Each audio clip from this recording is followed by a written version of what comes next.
Hola, ¿qué tal? ¿Cómo le va? Qué gusto saludarle. Bienvenido, bienvenida a la información jurídica más importante, pero también y sin duda la más relevante de México y de todo el mundo. Soy Oscar González y a nombre de todo este equipo de trabajo les saludamos con un enorme gusto. Eusiris Rostro, por supuesto, en la interpretación en lengua de señas mexicana, con toda la información ya que le tenemos preparada para los siguientes minutos. Así comenzamos. El Pleno de la Corte determinó invalidar la fracción novena del artículo 151 de la Ley de Movilidad del Estado de Quintana Roo. Argumentó que dicha disposición violaba el principio de igualdad, una disposición que exigía a los prestadores del servicio de transporte público, a través de plataformas digitales, una carta de antecedentes no penales. La decisión se adoptó conforme a precedentes del Alto Tribunal. Esto resulta violatorio del derecho de igualdad e incide negativamente y sin suficiente justificación en la libertad de trabajo. Al no ser idónea la medida contenida en la fracción impugnada para realizar el fin constitucionalmente válido que pretendía lograr el legislador, se estima que esta norma resulta inconstitucional. En otro asunto, el Pleno también invalidó la fracción segunda del artículo 32 de la Ley número 174 del Servicio Profesional de Carrera en la Administración Pública del Estado de Sonora, que establecía como requisito para ingresar al sistema de servicio profesional de carrera no haber sido sentenciado con pena privativa de la libertad por delito doloso. El Pleno determinó que este tipo de disposiciones resultan sobreinclusivas y violatorias del derecho a la igualdad, no discriminación y de acceso a un cargo público. Que la norma además resulta sobreinclusiva porque no distingue si esto atañe a delitos graves o no graves. Tampoco contiene un límite temporal en cuanto a si la sanción fue impuesta hace varios años o recientemente. En consecuencia, se concluye que con ello se genera una falta de razonabilidad de la medida. Los asuntos que la Suprema Corte ha resuelto sobre la compatibilidad de las pensiones de jubilación, cesantía en edad avanzada e invalidez con otras prestaciones y pensiones están disponibles en el cuaderno de jurisprudencia sobre derecho a la seguridad social, pensiones de vejez e invalidez, publicado por el Centro de Estudios Constitucionales.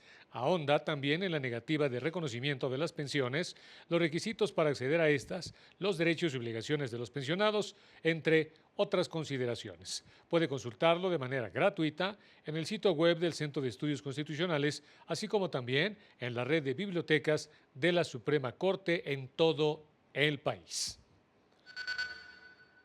La ministra Loretta Ortiz Half acudió en representación de la Suprema Corte de Justicia de la Nación a la cumbre de Cortes Supremas y Tribunales Constitucionales de miembros del G20 en Brasil, en la que se dialogó sobre el uso de la inteligencia artificial y las nuevas tecnologías en la impartición de justicia. La ministra Ortiz señaló que en la nueva era digital de inteligencia artificial tendrá un gran impacto en la vida cotidiana y pública, porque esta tecnología ha crecido en todos los ámbitos de la actividad humana.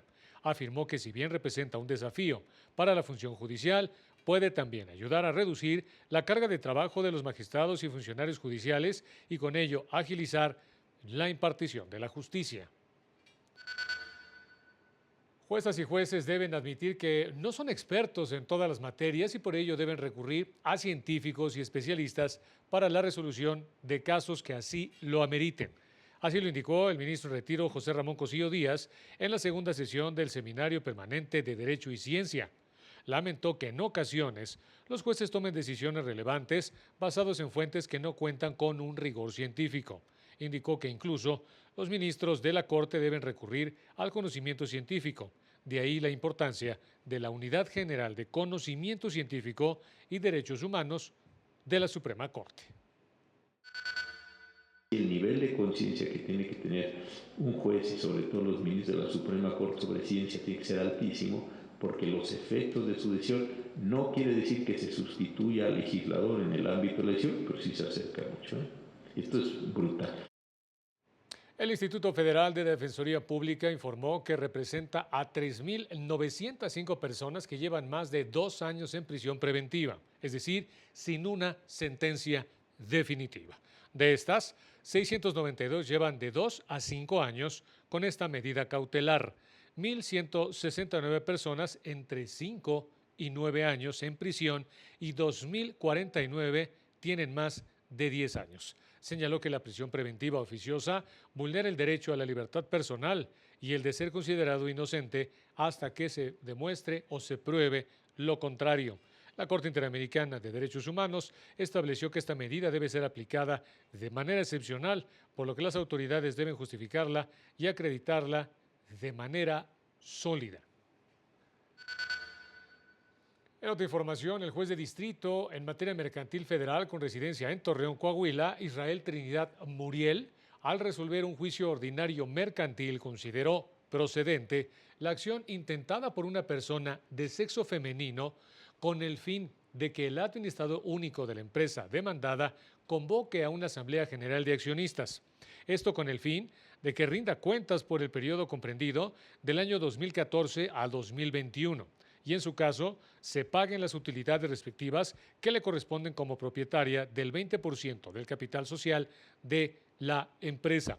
El asunto lo resolvió con perspectiva de género, al analizar las situaciones de desequilibrio que por cuestiones de género, pero también de estado civil, condiciones de salud y económicas vulnerables, discriminan e impiden la igualdad entre hombres y mujeres.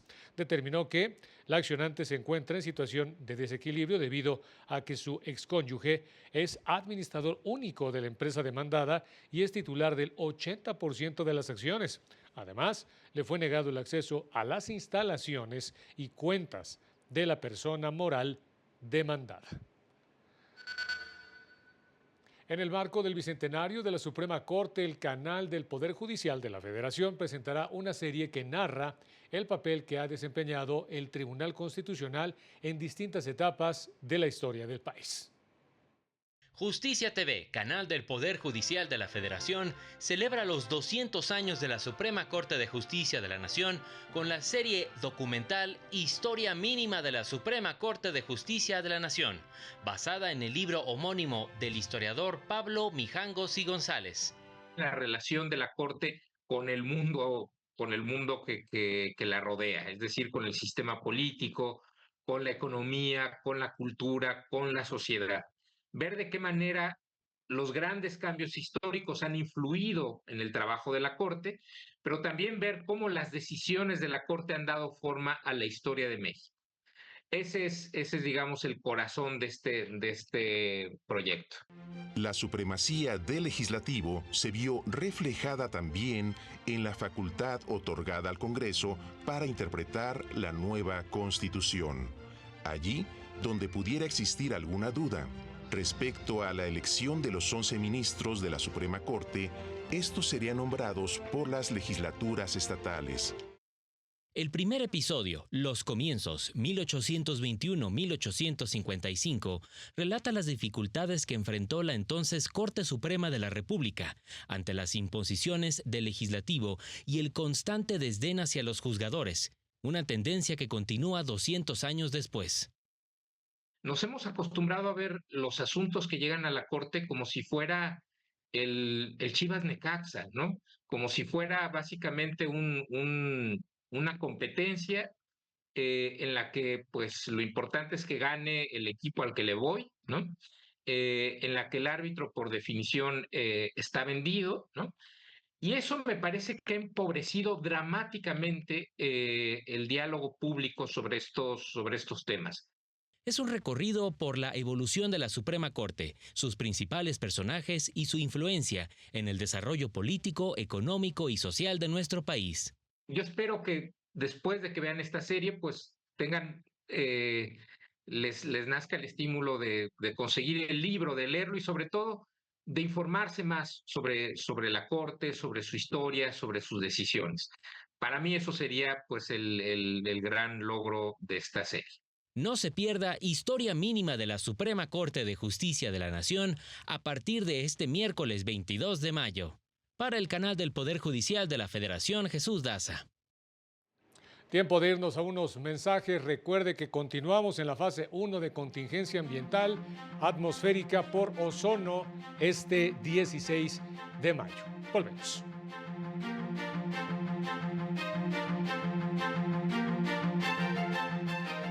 regresar. La justicia electoral no es competente para resolver asuntos en los que están involucradas personas que ocupan un cargo público por designación.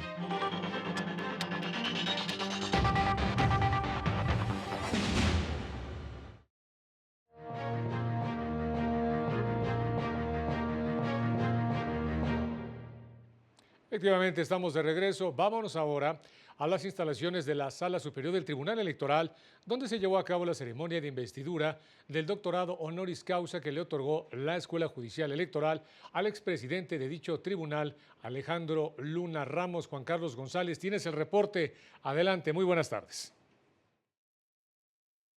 Hola, ¿qué tal? Te saludo desde el Tribunal Electoral del Poder Judicial de la Federación, donde la Escuela Judicial Electoral entregó su primer doctorado honoris causa al exmagistrado José Alejandro Luna Ramos, quien presidió este tribunal. Se destacó la trayectoria del exmagistrado homenajeado, quien durante más de 60 años trabajó en distintas áreas del Poder Judicial de la Federación y también en la academia. La magistrada presidenta Mónica Aralí Soto Fregoso resaltó las sentencias que impulsó el exmagistrado, sobre todo la que se emitió en contra de las llamadas Juanitas, para evitar que mujeres que habían ganado un cargo de elección popular fueran obligadas a renunciar para ser sustituidas por hombres. Vamos a escuchar. A nuestro galardonado le tocó en 2012 ser parte del equipo de magistraturas en calificar la elección presidencial. Una elección complicada como todas ellas. Y como presidente le tocó también presidir la sesión pública solemne para la entrega de la constancia de mayoría y validez al entonces presidente electo. Ahora, en 2024, a quienes integramos esta sala superior, nos tocará la misma suerte. Y créame que su ejemplo, su experiencia y la de otros presidentes e integrantes de esta sala superior nos fortalecen y nos guían en estos importantes pasos en la democracia en nuestro país. A la ceremonia asistió la ministra en retiro, Margarita Luna Ramos, quien destacó la trayectoria de su hermano y agradeció este homenaje que le rindió el Tribunal Electoral del Poder Judicial de la Federación. Es la información que tenemos. Muy buenas tardes, Juan Carlos, muchas gracias. Ahí esta información. En otros temas, por mayoría de votos, la Sala Superior confirmó la decisión del INE de no aprobar el acuerdo que establecía medidas específicas para contribuir a evitar el uso político de los programas sociales, compra e inducción de voto y acciones que generen presión en el electorado en el proceso electoral que se encuentra en marcha. Contrario a lo denunciado por el PAN, los magistrados consideraron que el INE fue exhaustivo, además de que existen mecanismos y lineamientos también para evitar el uso clientelar de programas sociales y para sancionar la compra y coacción del voto, lo que permite garantizar la equidad e imparcialidad en estos comicios. Vamos a ver. Es claro que la entrega de programas sociales debe efectuarse con estricto apego a la legislación aplicable, de modo que no sea un factor que influya en la equidad de la contienda y de la integridad electoral de la misma. La Sala Superior también confirmó la resolución de la Sala Regional Jalapa, que canceló la candidatura al Senado por Campeche de Eliseo Fernández por el partido Movimiento Ciudadano, porque es inelegible, ya que se encuentra suspendido de sus derechos político-electorales al contar con una orden de aprehensión y se encuentra sustraído de la acción de la justicia. Las autoridades electorales son incompetentes para conocer y pronunciarse sobre posibles actos de violencia política contra las mujeres en razón de género cuando la denunciante ostenta un cargo público por designación y no por elección popular, porque ello es ajeno a la materia electoral. Así lo resolvió la Sala Regional Jalapa al revocar la sentencia del Tribunal Electoral de Quintana Roo, que había declarado la inexistencia de violencia política de género por parte de un medio de comunicación en perjuicio de la ex tesorera municipal de Solidaridad y ahora candidata suplente a la presidencia municipal. Los hechos denunciados ocurrieron mientras la actora ocupaba el cargo de tesorera municipal, cargo que no es de elección popular, aunado a que a la fecha de presentación de su queja, la actora no tenía la calidad de candidata, sino solo de tesorera municipal.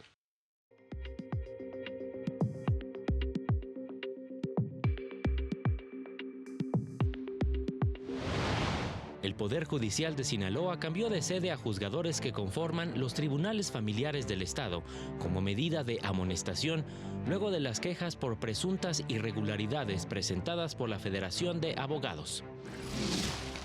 El Poder Judicial de Oaxaca emitió una convocatoria a organismos de la sociedad civil y colectivos de mujeres y feministas que trabajan por la justicia de género y la interseccionalidad para la construcción de una agenda conjunta en temas de género y justicia. Más de 3.400 personas de 16 entidades participaron en el cuarto Congreso Internacional de Justicia Familiar organizado por el Poder Judicial del Estado de México para generar ideas innovadoras y promover el diálogo. El Poder Judicial de Guerrero participó en la mesa de trabajo para combatir el abuso de autoridad y la arbitrariedad, la cual forma parte del sistema estatal anticorrupción para resarcir las malas prácticas y el abuso de las funciones de servidores públicos, así como fomentar la cultura de la transparencia. Para el canal del Poder Judicial de la Federación, Jesús Daza. Gracias, Jesús. Fíjese que el juez de distrito del Centro de Justicia Penal Federal en el Estado de México, Marco Antonio Beltrán Moreno, alertó a Estados Unidos y a la ONU que la democracia en México está en peligro. En un video en redes sociales les pide enviar un mensaje de apoyo, ánimo y solidaridad para empoderar la independencia judicial y para que las y los juzgadores mexicanos continúen en su lucha en defensa de la Constitución. So that all our colleagues stand up firm and unitedly and fight for the ideals of our Constitution. The peace of America is also in danger. I'm sure you don't want a dictatorship next door. We count on you. Thank you for hearing me. Oiga, ve esta historia. La Corte Interamericana de Derechos Humanos determinó que El Salvador es responsable por la violación a las garantías y protección judicial en perjuicio de Miguel Ángel Aguirre Magaña, ya que no atendió su caso con la debida diligencia ni con la garantía del plazo razonable. Resulta que Aguirre Magaña se desempeñaba en un juzgado en noviembre de 1993 al viajar en un vehículo de un juez de paz de Villa de Apaneca para realizar una diligencia. Se registró una explosión sufriendo múltiples lesiones, la amputación de su pierna derecha y la pérdida de la audición del lado derecho después de 11 años. Se determinó en este caso sobreseer el asunto. La Corte determinó que el afectado no contó con un recurso efectivo para poder defender sus derechos. A través de un acuerdo de solución amistosa, la Corte ordenó diversas medidas de reparación, entre ellas una indemnización de $35,000. Brindará el tratamiento médico, los servicios de rehabilitación y prótesis y el tratamiento psicológico y o psiquiátrico. C. Pagará la cantidad fijada en el párrafo 59 de la presente sentencia por concepto de indemnización compensatoria. Y ya nos vamos, pero invitarlo a seguir a las 19:30 horas nuestro avance informativo y a las 20:30 el noticiario nocturno. Soy Oscar González, muchas gracias y nos vemos mañana, que ya sea viernes. Hasta entonces.